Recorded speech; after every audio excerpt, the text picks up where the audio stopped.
the Watch Symposium, I'm Austin. All right, so the Explorer 2 is ready. They told me it was going to be a month, but they kind of rushed the pressure check that I had on it, and appreciate that because it means I can take it to Thailand. Now, it's going to be just over 6,000 yen, about 60 bucks to have it pressure checked. They also checked to see if it was magnetized, and it's not. So, am I excited to get it? Kind of. I'm not going to use it until I actually leave for my trip. That'll kind of sort of give it a freshness. What am I wearing today?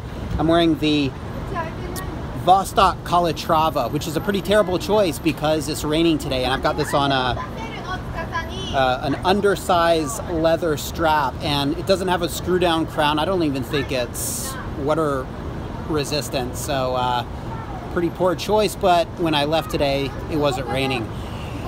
Now the big question is, what kind of pouch am I going to get? Am I going to get the suede like soft pouch, which is the better pouch, or a plastic pouch with a zip lock? I hope I get the suede-like pouch. That's a better pouch, but I have quite a few of those. So, you know, if I get the other kind of pouch, the sort of plastic pouch, it's not bad either. That's kind of a nice pouch because it's, if you seal it with a Ziploc deal on it, then it seems to me that would be waterproof. So it would protect your watch pretty good. But you see those on the gray market, and the suede pouch sells for about 2,000 yen, and the plastic pouch for about 1,000. So at least the gray market goes for the suede pouch. I do too.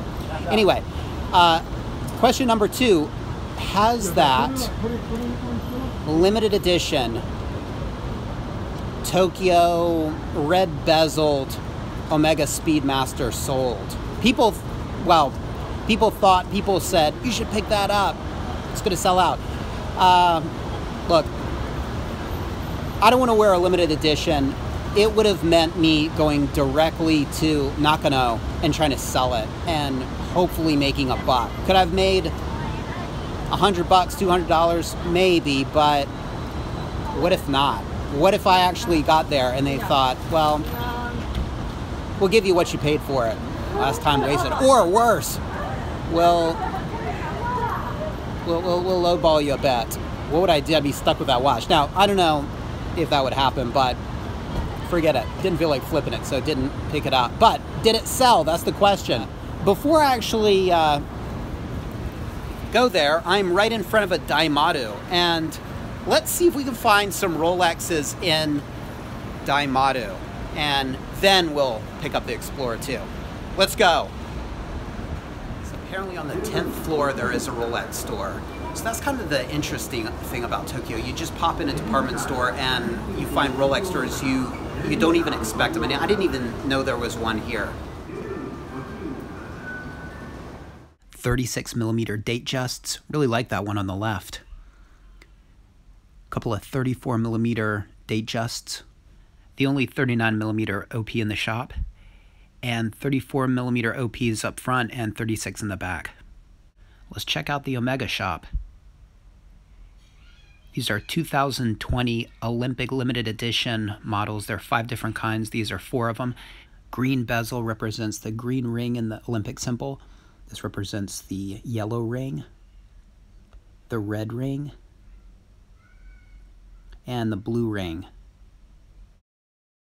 All right, guys, well, surprise, surprise, no steel professional models. They had the typical oysters, which I love. I mean, I love a 36mm Oyster Perpetual. They had the grape dials, the white and the red, which the hardest thing about choosing an Oyster Perpetual for sure, besides the size, which I think I'd go 36mm, would be the dial color.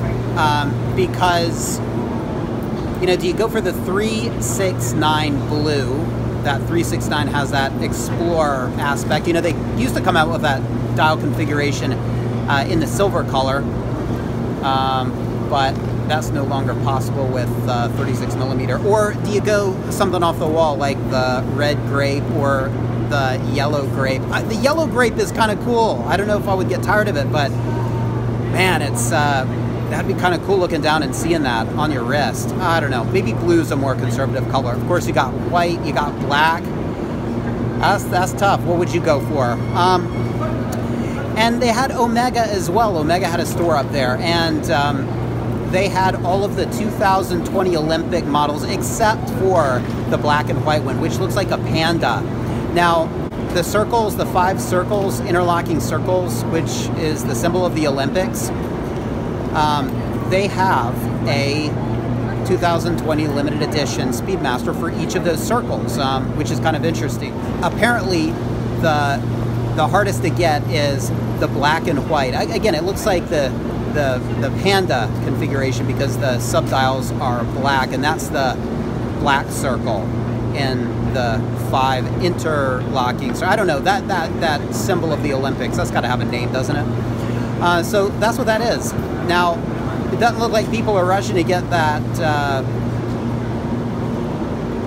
the red bezeled one. It looks like the black and the white one are the one to have, and I asked why, and she said, well, it's more simple, so I think business guys like it because it's easier to pair. That sort of black and white color scheme is easier to pair with a suit. So yeah, what about the other shop? We're going to Takashima right now. I've got my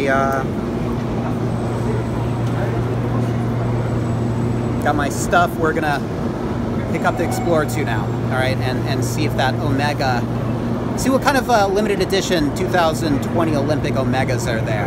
I bet they're still there. All right, well, picked up the Explorer 2, and he told me you want to be careful when you jump in the water. You don't really want to slam the watch in the water, which makes perfect sense because that's going to mimic a hell of a lot of pressure on the crown. So kind of a strange thing to be told by a watch maker or a watch technician to ease your oyster into the water, but hey, it's good advice. I think they're a little bit worried about me taking this in the salt water, but yeah, I'm sure it'll be all right. And yeah, so they have a tutor there as well, and stop by, and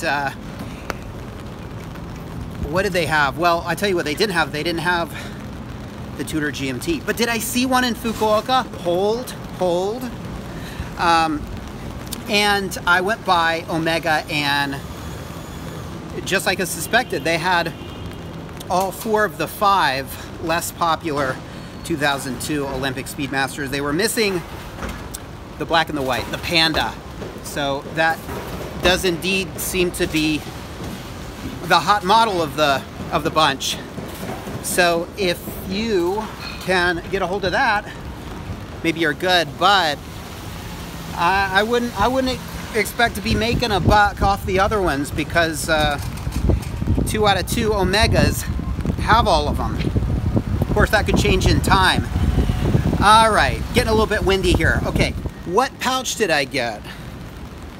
Stay tuned. Take care. Thanks for watching. See you next time.